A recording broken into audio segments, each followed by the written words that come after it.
como es importante, ¿no? Las grandes urbes donde es más frecuente el hábito sedentario, el estrés, entonces tenemos mayor incidencia de enfermedades crónico-degenerativas en aquellos que tenemos una menor tecnificación y mayor contacto con el entorno, pues tenemos cardiopatías infecciosas o parasitarias.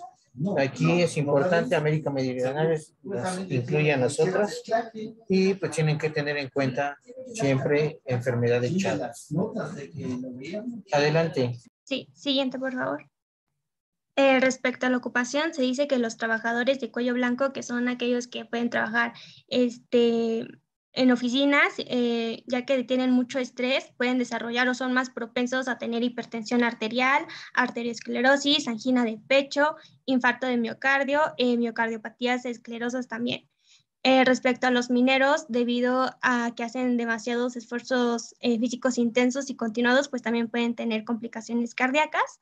Respecto a los traumatismos, por ejemplo, aquellos que conducen un tráiler pueden tener alguna rotura de la caja torácica, y aquellas personas que trabajan con la manipulación cotidiana de sustancias tóxicas como el plomo, mercurio, óxido de carbono y arsenio también pueden tener consecuencias vasculares y cardíacas graves. Siguiente, por favor. Creo que se dejó de compartir.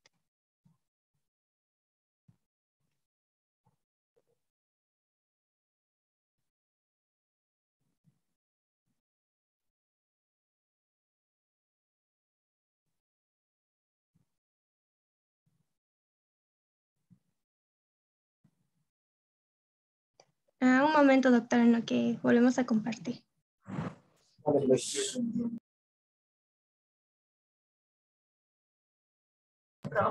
Sí, la deprivación de sueño aumenta la secreción de adrenalina, hipertensión. Eso es cuando tienes problemas de sueño. La apnea obstructiva del sueño es la principal causa de hipertensión de lo que se llamaba antes esencial. Entonces ya no hay esa esencial. Casi todos tienen sueño.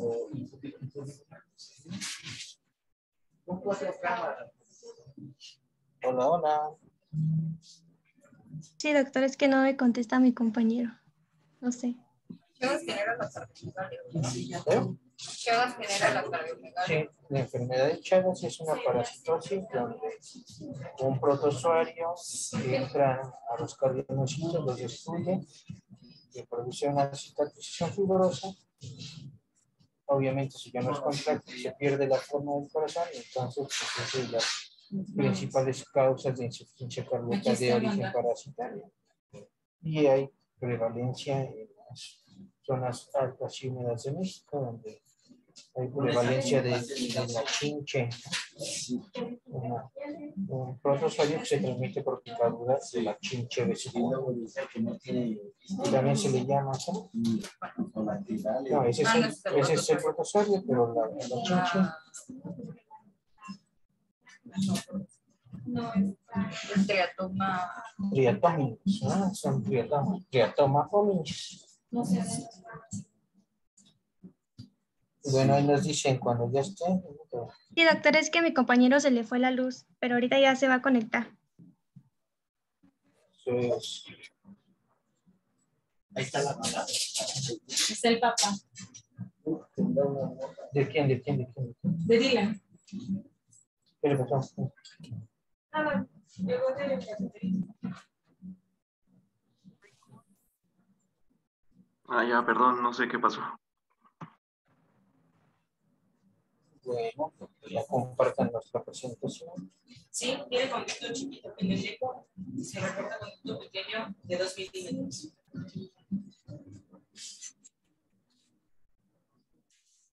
Listo, ya estamos viendo la presentación. Estamos en exposición ocupacional, ¿no? Sí. Entonces, obviamente todos aquellos que se desempeñan en labores de oficina y todo eso, pues más riesgo de enfermedades relacionadas con la hipertensión y el estrés, ¿no? Habíamos visto la exposición ocupacional a traumatismos. Tan solo el ir viajando en el automóvil y tener un accidente automovilístico, aunque traiga cinturón, te expone a una contusión cardíaca por la pura desaceleración. Y bueno, y vamos a pasar a la siguiente, porque ya hemos revisado la manipulación cotidiana de sustancias tóxicas. Respecto a la raza, se menciona que los chinos y orientales propenden un poco a desarrollar coronariopatías, hipertensión arterial y arteriosclerosis, y aquellos que viven en Estados Unidos y los blancos tienen la misma propensión a desarrollar coronariopatías, y la raza negra y orientales tienen una escasa incidencia de ser propensos a cardiopatías reumáticas y también de tromboangitis obliterante. Siguiente, por favor. Ya, bueno, me disculpa, no sé, como que se me quiso ir la luz, creo. Pero bueno, pasando ahora a los antecedentes heredofamiliares, es de interés preguntar acerca de padecimientos como hipertensión, diabetes, hipercolesterolemia familiar, ya que todos estos están asociados a incrementos en el riesgo de alguna cardiopatía, como lo son los infartos, las anginas de pecho, cardiopatías coronarias e incluso arteriosclerosis. De igual manera, la presencia de infecciones, específicamente de la madre, por rubiola y sarampión, ya que estos están asociados a defectos vasculares y cardiopatías congénitas. Y hablando de la hecho, madre, acaba de autorizarse una norma oficial hace un par de meses respecto a la prevención de defectos al nacimiento, donde se obliga a todos aquellos pacientes que se les detecte conducta arteriosa, de alguna forma tienen que hacerse pesquisa para rubiola, ¿vale? Para que lo tengan en cuenta. Siguiente. Sí, gracias. Mencionaba que, hablando de la madre, también había leído artículos que mencionaban que la presencia de lupus en la madre estaba asociada a un mayor riesgo, específicamente del 15 al 30% de que el hijo presentara bloqueos auriculoventriculares congénitos.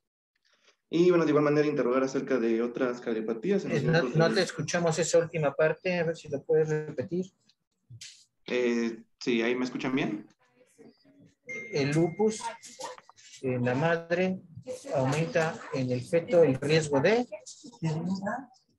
bloqueos auriculoventriculares congénitos. Así es. Entonces, resulta que la mamá tiene lupus y le detectan una frecuencia cardíaca fetal de 80 y la meten a cesárea de urgencia, a lo mejor está prematuro, y resulta que lo que tiene el feto es un bloqueo AB congénito, que habitualmente son supragicianos, y aunque tienen frecuencias cardíacas lentas, mantienen un adecuado gasto cardíaco, ¿no? Y pueden hacer bien y tener una infancia normal, y que habitualmente no requieren de generador de marcapasos hasta etapas posteriores de la vida. Entonces, por eso es importante que lo recuerden, para que no se vayan a ir con la idea de que toda bradicardia es igual a marcapasos. La que sigue. Sí, bueno, interrogar acerca de otras cardiopatías en los miembros de las familias. Aquí les coloqué los infartos, ya que, de acuerdo a la Fundación Española del Corazón, menciona que si un familiar de primer grado, sean los padres o los hermanos, se han presentado algún infarto o algún otro evento cardiovascular antes de los 55 años, en el caso del padre, o de los 65 años, en el caso de la madre, el riesgo del hijo se incrementa hasta por un 50%, de padecerlo de igual manera. Ahora, esta es una tabla sobre la influencia genética en la determinación de cardiopatías. Vemos que se presentan las causadas por anomalías cromosómicas y las clasifican en aquellas producidas por el número, la morfología del cromosoma, tanto en los autosómicos como en los sexuales, y también aquellos producidos por otros mecanismos como las inversiones o las translocaciones. Aquí se necesitan las anomalías y del lado derecho les coloqué las manifestaciones cardíacas que pueden producirse en el miembro afectado.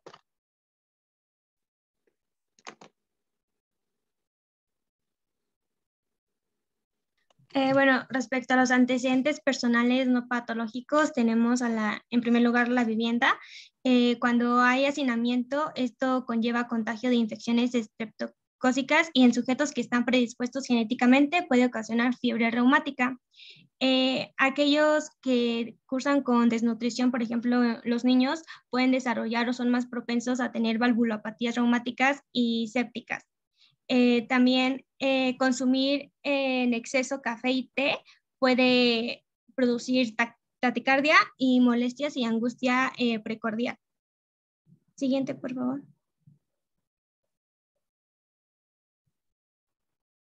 Bueno, las dietas que son altas en grasas predisponen a hipercolesterolemia y con ello a aterosclerosis. Dentro de sus complicaciones, pues tenemos infarto del miocardio, aterosclerosis obliterante, insuficiencia vascular cerebral también.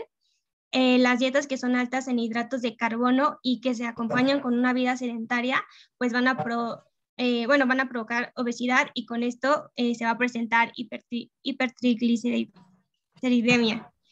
También las personas que consumen demasiada sal son propensas a tener hipertensión arterial y también beber grandes cantidades de líquidos o bebidas alcohólicas, lo que provoca es una sobrecarga en el aparato circulatorio. Siguiente.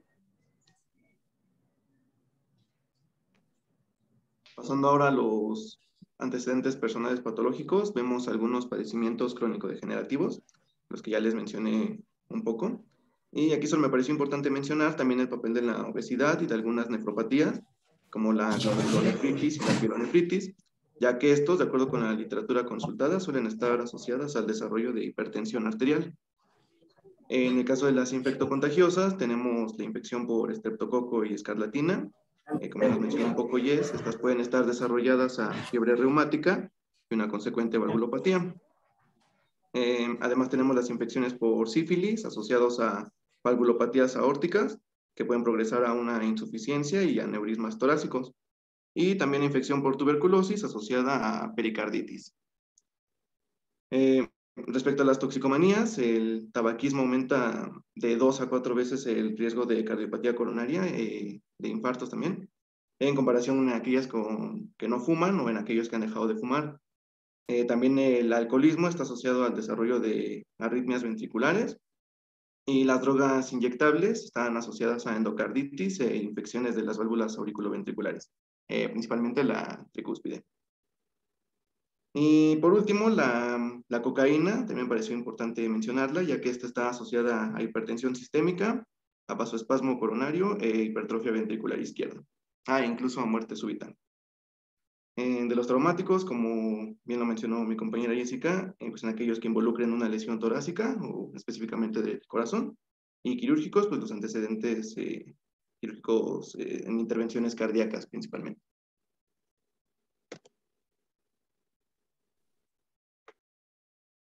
Siguiente, por favor.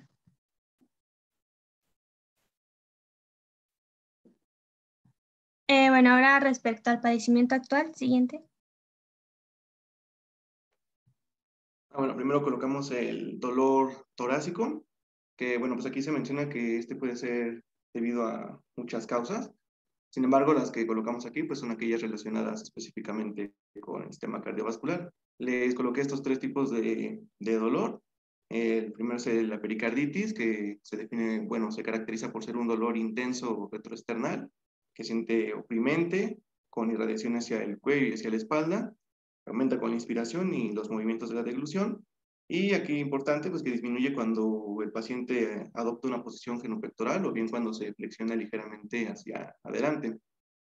En el caso del infarto de miocardio y la angina de pecho, los coloqué juntos porque sus manifestaciones son muy similares. Es un dolor intenso, retroesternal. De hecho, en las literaturas lo mencionaba como la zona de corbata. Mencionaba que es un dolor opresivo con irradiación al hombro, a la espalda, al cuello y a los brazos, específicamente el izquierdo, o bueno, el que más mencionaban. Y que este puede ser súbito, asociado con el esfuerzo físico y que suele ceder al reposo. Y aquí la característica es que el paciente aplica su mano sobre la región dolorosa y sus dedos adoptan una posición en garra, así como la que les coloqué en la imagen. Y en el caso de la disección aórtica, se define como un dolor retroesternal que es muy intenso, incluso se menciona algo desgarrante, con irradiación a la espalda y al cuello. Había leído que igual mencionan que los pacientes sienten como si lo estuvieran atravesando con algo, y que este es doloroso a la palpación.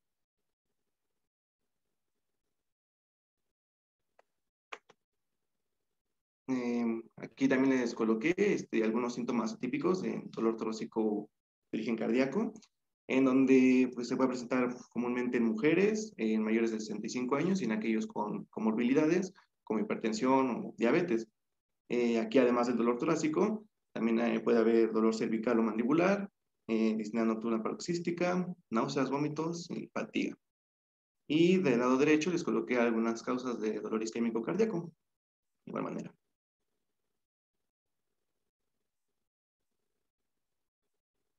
Bueno, ahora pasando a la cianosis, pues se define como la coloración azulosa o violácea de la piel y las mucosas, y cuando se reduce importantemente la cantidad de oxígeno en la sangre que va hacia la circulación sistémica es cuando va a aparecer la cianosis. Tenemos causas más frecuentes de cianosis respecto al sistema cardiovascular y tenemos dentro de ellas la comunicación interventricular, la comunicación interauricular, también el ductus arterioso persistente con hipertensión pulmonar y la tetralogía de Fallot y fístulas arteriovenosas pulmonares. Como vemos en las imágenes, puede estar presente en los lechos unguiales o también en labios y lengua, mucosas. Siguiente.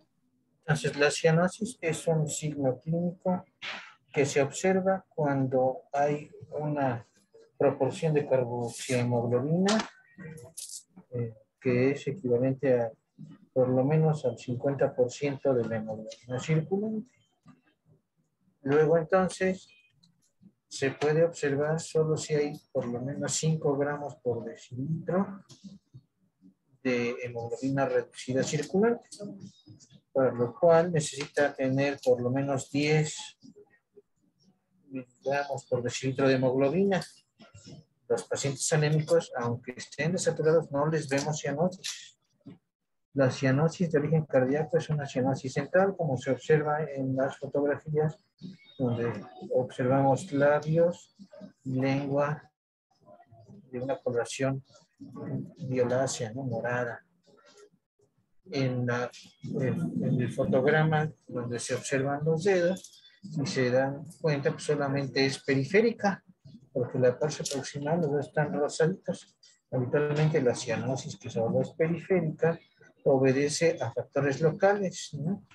Ya habían mencionado por ahí enfermedades del tejido conectivo que pueden cursar con este tipo de cosas, pero si ven a un paciente con cianosis central, aunque no sea muy evidente, lo más probable es que sí tenga una causa cardíaca. La causa de cianosis más frecuente a nivel mundial es las cardiopatías congénitas cianógenas de flujo pulmonar disminuido, como la tetralogía de Fallot. ¿Vale?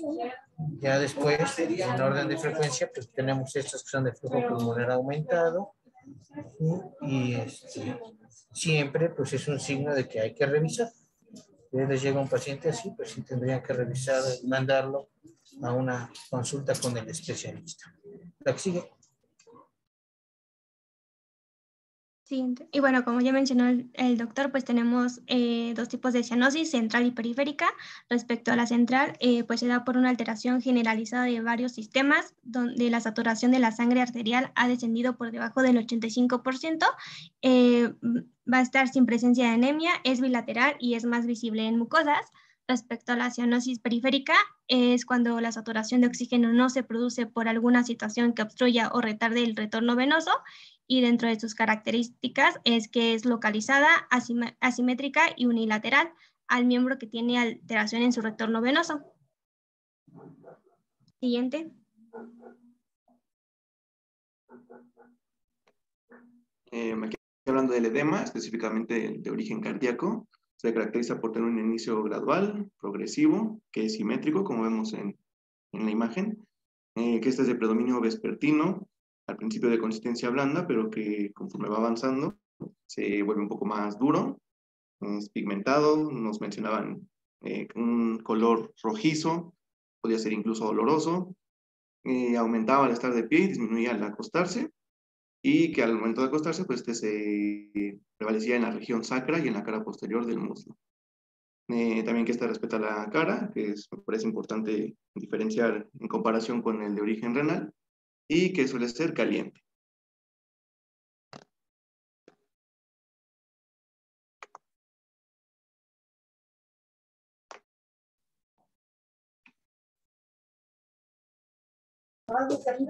Respecto a las palpitaciones, tenemos que esta es una percepción consciente del latido cardíaco por el paciente, que normalmente no se percibe, pero la mayoría de las veces pues no nos va a indicar una patología.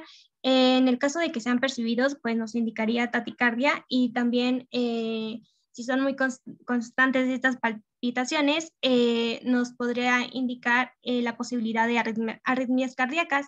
Y bueno, desde el punto de vista semiológico, se va a clasificar las palpitaciones en una palpitación aislada, que esta va a ser característica de extrasístoles con pausas extrasistólicas, y el paciente pues va a referir que tiene sensación de paro cardíaco momentáneo y puede acompañarse de angustia o puede que no esté presente.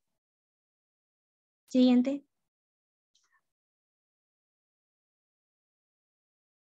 También tenemos la palpitación en salvas o latido precordial persistente, que esto va a ser de comienzo y terminación brusco. Esto se va a dar, por ejemplo, en la taquicardia paroxística o en la fibrilación auricular paroxística. Cuando esta palpitación aparece y termina gradualmente, puede deberse a un esfuerzo físico, o que el paciente presenta anemia, hipertiroidismo, o a emociones, por ejemplo, estrés o angustia, ansiedad. Y bueno, las palpitaciones vamos a poder observarlas en sujetos normales, también en aquellos que cursan con neurosis cardiovascular o que tienen lesiones valvulares miocárdicas o del pericardio, o que cursan con estenosis mitral. También puede que estas palpitaciones estén presentes en procesos no cardíacos, por ejemplo, en el climaterio, en aquellos pacientes que tienen obesidad, hipertensión sistémica, tumores o quistes del abdomen. Siguiente. Ahora, respecto a la exploración física. Siguiente. Vamos a comenzar con una inspección general. Vamos a ver la actitud o postura del paciente. Por ejemplo, en aquellos que cursan con disnea, pues van a adoptar una postura semisentado. Y en aquellos pacientes que cursan con derrames pericárdicos, tienden a inclinarse hacia adelante y a tomar la posición de Bleckmann, o también se conoce como signo de la almohada, como lo vemos aquí en la imagen. Respecto a las facies, los pacientes pueden presentar una cara botargada, que es más común como por las mañanas, y esto puede presentarse en la pericarditis con derrame, o en la estenosis pulmonar grave y en la estenosis tricuspide. Aquellos pacientes que tienen enfermedades mitrales pueden tener cianosis en los labios y también en las partes distales. Y aquel paciente que cursa con tricomía mitral va a presentar cianosis en los labios, orejas, nariz, e incluso también puede presentar enrojecimiento en los pómulos y una ligera ictericia. Ahora, respecto a la constitución, los pícnicos tienden a desarrollar hipertensión arterial, coronariopatías y esclerosis de miocardiopatía.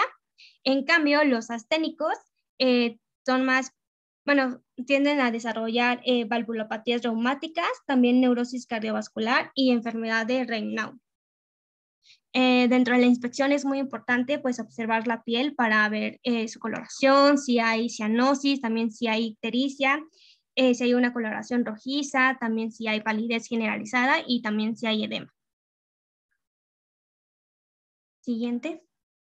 Ahora, respecto a la inspección del área precordial, es muy importante porque podemos encontrar la presencia de deformaciones torácicas, tanto su localización y características del apex cardíaco, y finalmente la presencia de latidos precordiales anormales.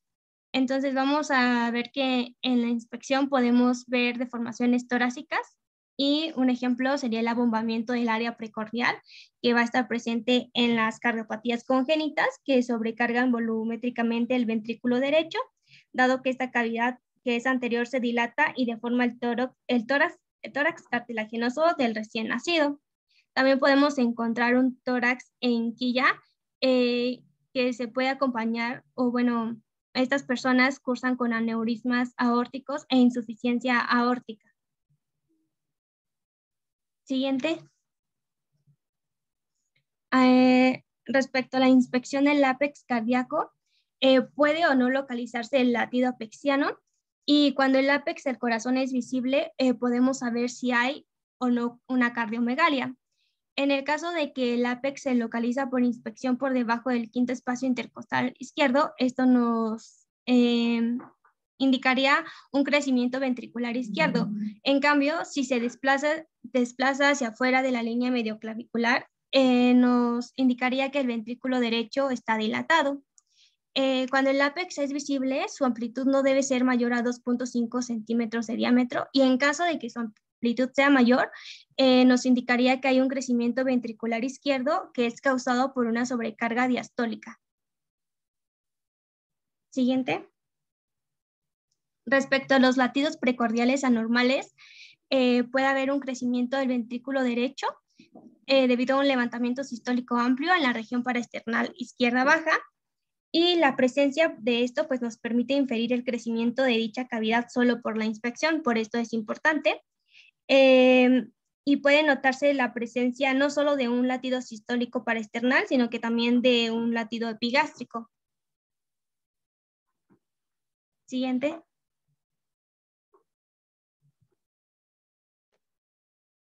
Pasando ahora a la palpación, para fines de la exploración cardiovascular, los autores consultados refieren que es útil para valorar el choque de punta, el ventrículo derecho, la presencia de frémitos y el pulso carotídeo.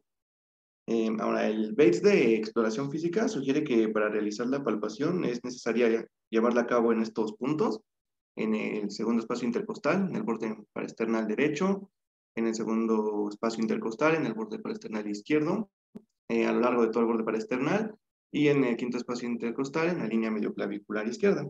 Y en las siguientes diapositivas pues explicaremos cómo lo vamos a realizar. Y además se menciona que esta técnica es poco útil en pacientes obesos y con gran masa muscular. Ahora, para el choque de punta, pues la palpación la llevaremos a cabo con la palma o con la yema de los dedos en una posición plana, como se muestra en la imagen. Vamos a palpar el cuarto y el quinto espacio intercostal, en la línea medioclavicular izquierda. Y pues se dice que aquí el diámetro no suele exceder los 2 centímetros y que tiene una amplitud pequeña con corta duración, como lo podemos ver en la imagen.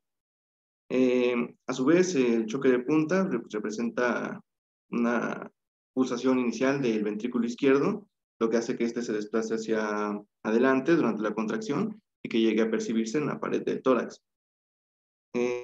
También que si no se puede identificar este choque de punta con el paciente en posición de cúbito supino, como en la imagen izquierda, que podemos pedirle que rote un poco, adoptando una posición de pachón, colocándose en el cúbito lateral izquierdo. Y pues de aquí de igual manera vamos a llevar a cabo la palpación con la cara palmar de los dedos. En caso de que esto sea difícil, podemos pedir al paciente que exhale profundamente y que deje de respirar por algunos segundos, ya que esto puede favorecer la percepción.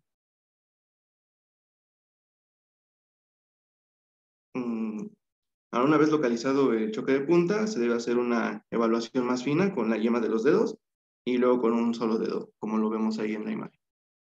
Ahí les coloqué los porcentajes de cómo es percibido en las posiciones.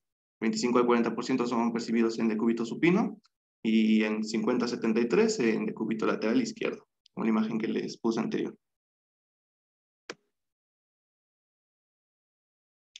Ahora, aquí tenemos la localización de choque de punta y a la derecha algunas de las causas, siendo la hipertrofia del ventrículo izquierdo la más asociada.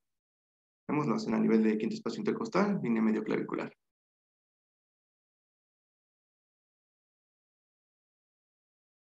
Ahora, el área ventricular derecha se palpa con el paciente en decúbito supino y con la cabecera elevada a unos 30 grados aproximadamente. Aquí le pedimos que exhale y que deje de respirar un momento y colocamos la yema de los dedos en una posición curveada.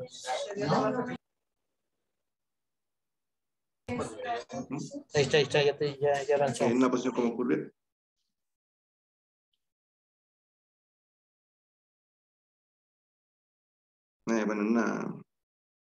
Le pedimos que deje de respirar y colocamos la yema de los dedos en una posición como curveada, ¿no? Así como se ve en la imagen. En el tercer, cuarto y quinto espacio intercostal izquierdo. Esto se hace con la finalidad de poder palpar el impulso sistólico del ventrículo derecho, y se menciona que aquí el diámetro no es mayor a 2 centímetros, tiene una amplitud baja y una duración breve. Por otra parte, si es un paciente que tiene un diámetro anteroposterior aumentado o obeso quizá, podemos pedirle que inhale y deje de respirar un momento, y aquí la palpación la vamos a realizar en el área epigástrica con la mano extendida. Aquí presionamos el dedo índice justo por debajo de la caja torácica en dirección al hombro izquierdo, como se puede ver aquí en esta imagen. Y pues aquí intentamos palpar las pulsaciones del ventrículo derecho. A la derecha tenemos una imagen en donde se está palpando el ventrículo derecho, pero vean aquí cómo lo hace ahora con la cara palmar cercana a la muñeca, en el tercer y cuarto espacio intercostal, en la línea paraesternal izquierda. Y esta maniobra se llama del talón de la mano o de Dressler. Y aquí tenemos enlistadas las posibles manifestaciones que nos hagan sospechar acerca de una palpación de área ventricular derecha. Hay hipertrofia del ventrículo derecho, una dilatación o un aumento del flujo de la arteria pulmonar e incluso la hipertensión pulmonar.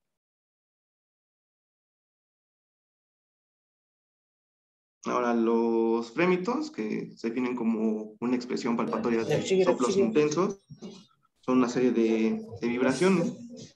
Aquí para palparlos presionamos con firmeza con la maniobra del talón de la mano, la que vimos en la diapositiva anterior, para comprobar si se perciben como zumbidos o bien como vibraciones que puedan producirse por el flujo turbulento. Bueno, aquí se mencionaba entonces, que el frémito es la sensación vibratoria que produce la turbulencia de la sangre al pasar por un sitio estrecho. Podríamos traducirlo como la sensación vibratoria que podemos percibir cuando se genera un soplo, un frémito, y ya evaluando la intensidad de los soplos en la escala de Levine, correspondería a un soplo grado 4. Continúa. Sí, bueno, y aquí a la derecha les puse la ubicación de los frémitos sistólicos y su sentido de propagación, como lo podemos ver en estas imágenes, para que la revisen. Y estos son la ubicación de los frémitos, pero los diastólicos, y de igual manera, pues su sentido de propagación. Siguiente. Sí. Ahora, en el caso del pulso carotidio, pues primero pedimos al paciente que se recueste con la cama elevada aproximadamente 30 grados.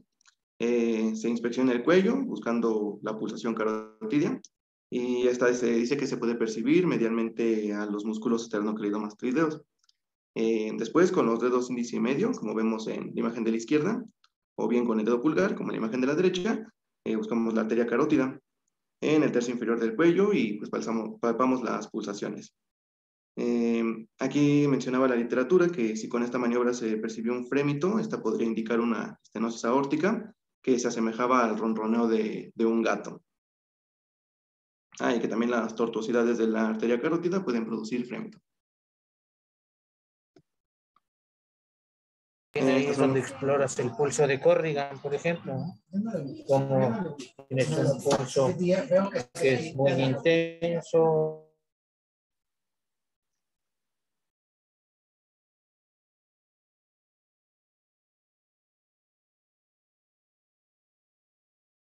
Síguele.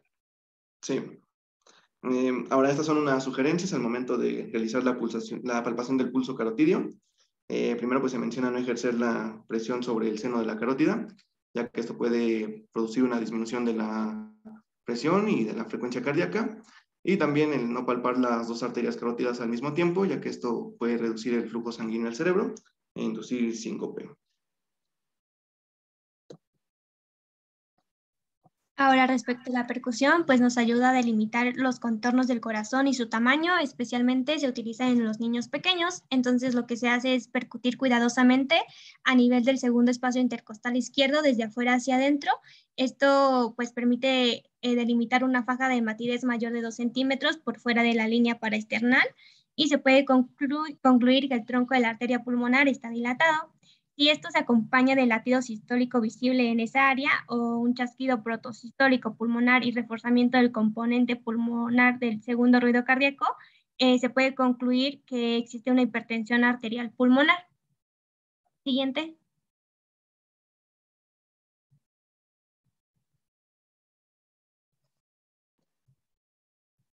Y hablando de la auscultación, pues esta es importante porque nos permite escuchar los latidos del corazón.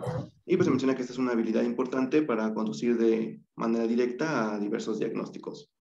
De acuerdo con la Asociación Americana del Corazón, pues se menciona que esta es la estrategia más utilizada para la detección de las valvulopatías.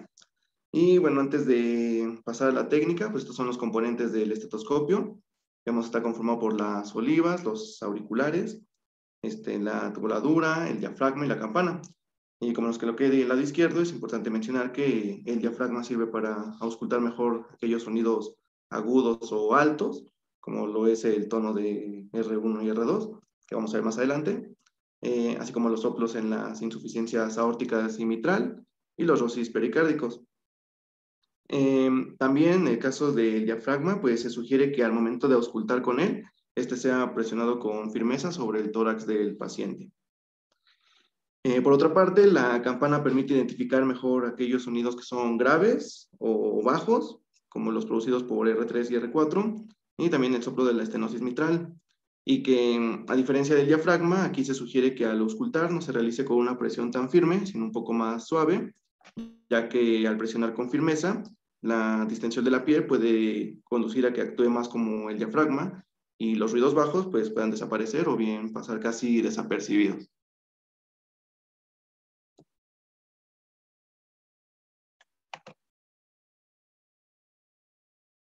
Ahora, estos son los focos de auscultación y su localización. Tenemos el foco aórtico, ubicado en el segundo espacio intercostal, en la línea paraesternal derecha, y pues este es el único que se ubica del lado derecho. Este nos permite escuchar la zona de la aorta ascendente, como vemos en la imagen aquí de la derecha. Y bueno, también tenemos el foco pulmonar, ubicado en el segundo espacio intercostal, la línea paraesternal izquierda, en donde podemos escuchar los sonidos producidos por la válvula pulmonar. Un tercer foco llamado accesorio o DERB, ubicado en el tercer espacio intercostal, en la línea paraesternal izquierda, que puede permitir escuchar fenómenos acústicos valvulares aórticos. El foco tricuspidio, ubicado en el cuarto espacio intercostal, en la línea paraesternal izquierda, y el foco mitral, ubicado en el quinto espacio intercostal, en la línea media clavicular izquierda, que nos permite escuchar ruidos generados por la válvula mitral. Ahora, para la auscultación, hay autores que recomiendan empezar en la punta, en el ápex, en el foco mitral, y de ahí ir ascendiendo hacia la base, pasando por los focos mitral, tricuspidio, accesorio pulmonar y finalizar con el aórtico. Aunque había otros que sugerían que no, que se empezara primero por el aórtico, el pulmonar, el accesorio, el tricuspidio y el pulmonar. Pero bueno, esto dependiendo la literatura donde lo consulten, y que para trasladar el estetoscopio, ya sea la campana o el diafragma, pues se debe de realizar un desplazamiento lento. Esta es una técnica que encontré en donde ubicamos al paciente en decúbito lateral izquierdo, ya que esto permite aproximar más el ventrículo izquierdo a la pared torácica y que pues, es una maniobra que puede sernos útil en pacientes con estenosis mitral, y pues aquí se sugiere realizarlo con la campana, presionándolo ligeramente suave, como lo había mencionado. Esta otra maniobra es con el paciente sentado, con el tórax inclinado ligeramente hacia adelante, se conoce como la posición de Azoulay, y esta sirve para auscultar mejor la base. Aquí los brazos del paciente pueden estar levantados, como la imagen de la izquierda, o bien a los costados, o la de la derecha. Esta maniobra puede ser útil en pacientes con insuficiencia aórtica, y aquí se sugiere auscultar con el diafragma del estetoscopio. Al igual que en la palpación, aquí igual se puede favorecer la técnica si pedimos al paciente que exhale por completo y que deje de respirar un momento.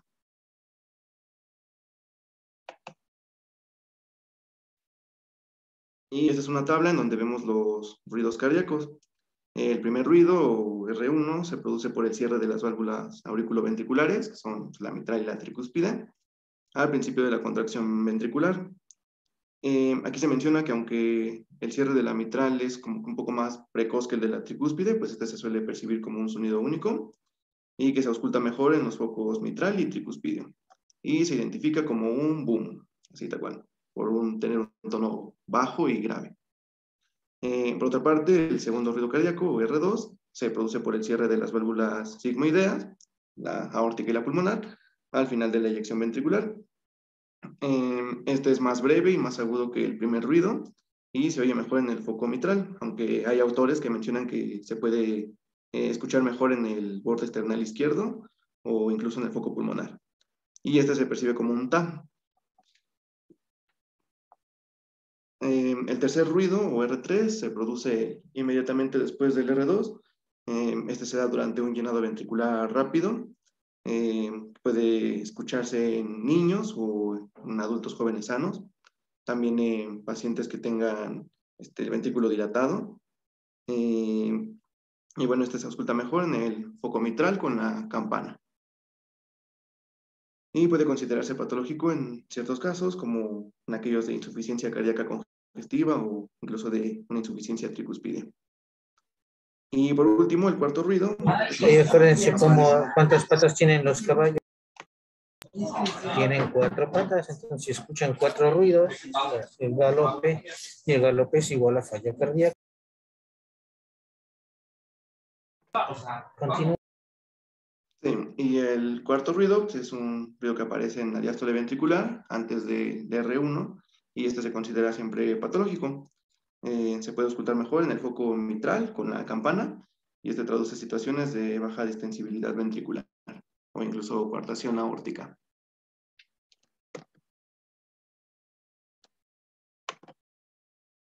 Y aquí les coloqué algunos otros ruidos que se pueden escuchar, con la presencia de clics, de chasquidos, los soplos, los que vamos a mencionar a continuación, e incluso algunos frotes. Y a la izquierda les puse las características de cada uno.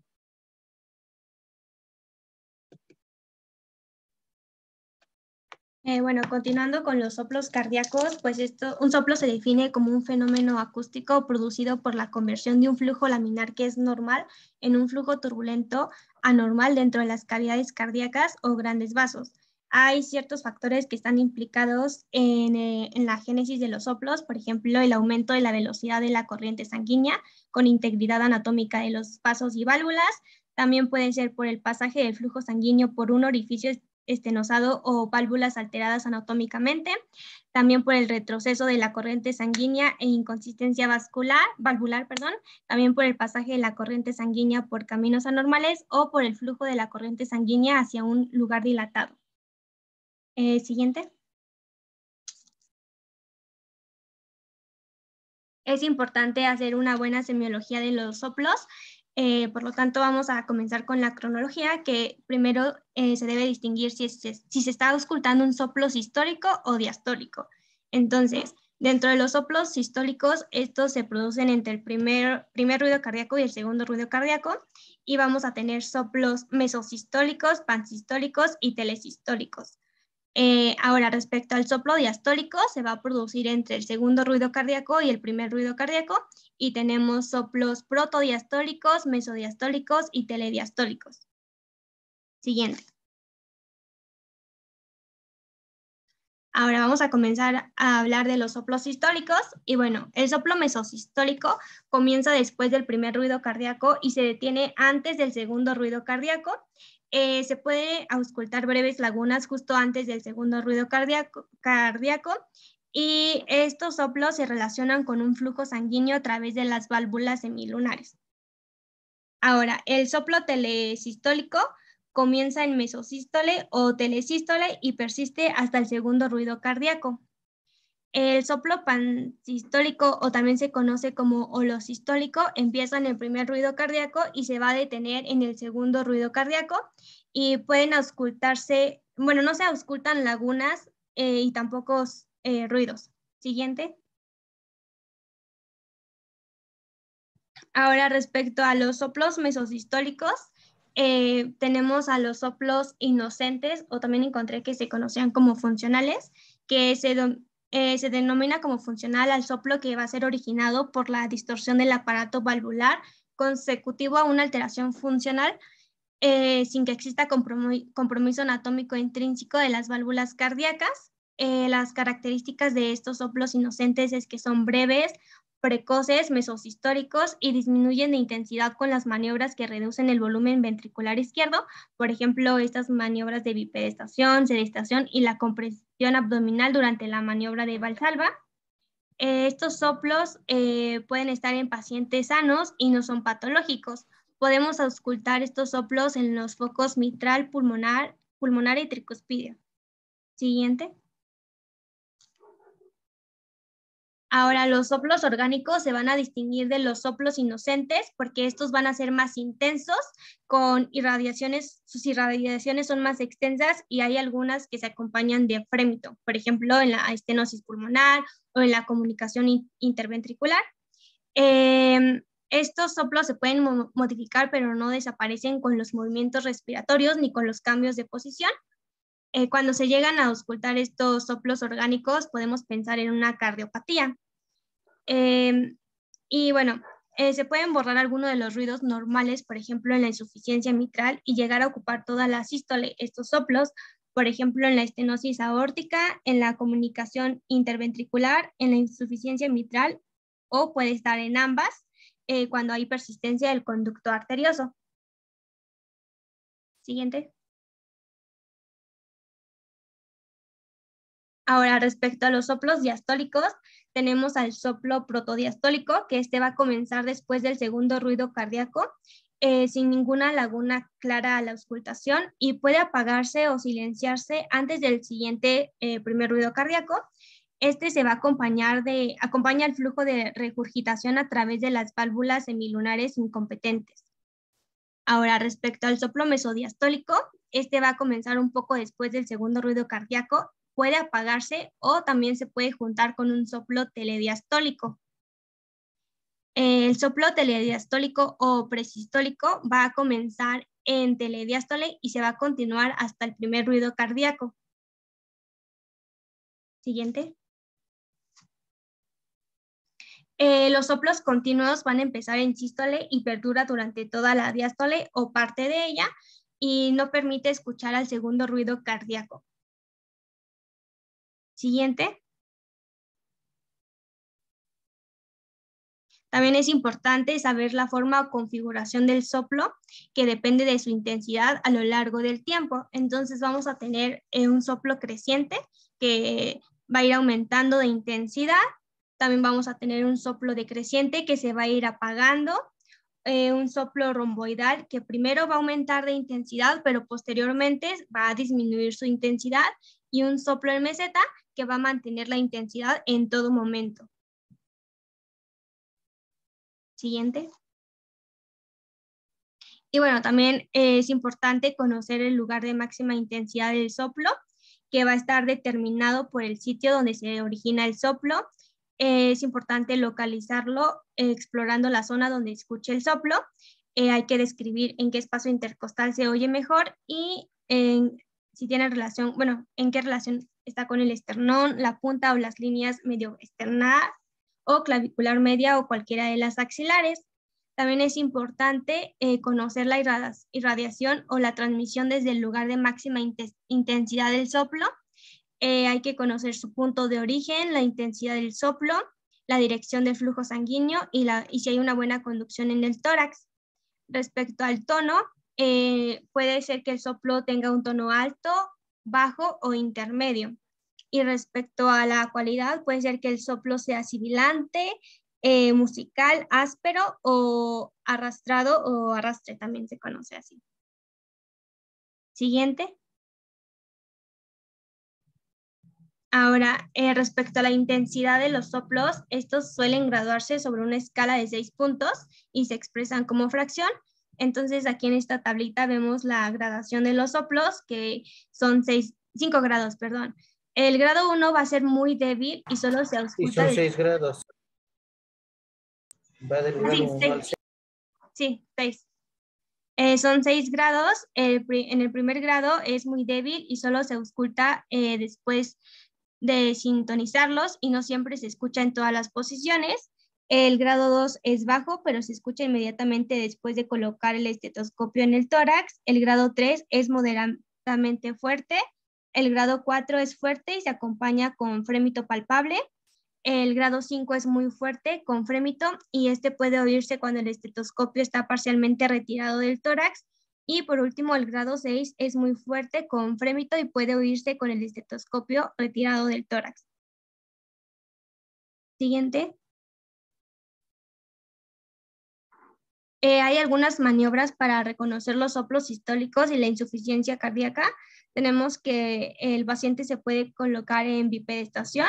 Entonces aquí el retorno venoso al corazón disminuye, al igual que las resistencias vasculares periféricas y la presión arterial, el volumen sistólico y el volumen de sangre del ventrículo izquierdo se reducen. También puede colocarse en una posición de cuclillas para poder reconocer si una válvula mitral está prolapsada y también para poder diferenciar una miocardiopatía hipertrófica de la estenosis aórtica. Siguiente.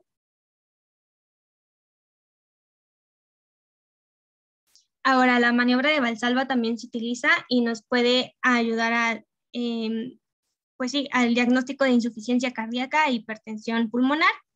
Y por último, tenemos que el soplo de la cardiomiopatía hipertrófica se va a caracterizar porque es un soplo sistólico cuya intensidad aumenta durante la fase de esfuerzo, es decir, durante la maniobra de Valsalva. Esto es debido a un aumento de la obstrucción del tracto de salida. Siguiente.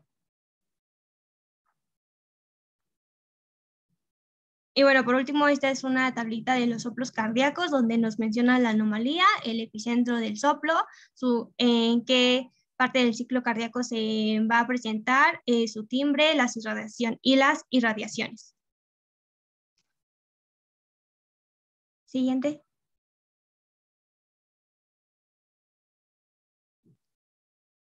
Y eso sería todo.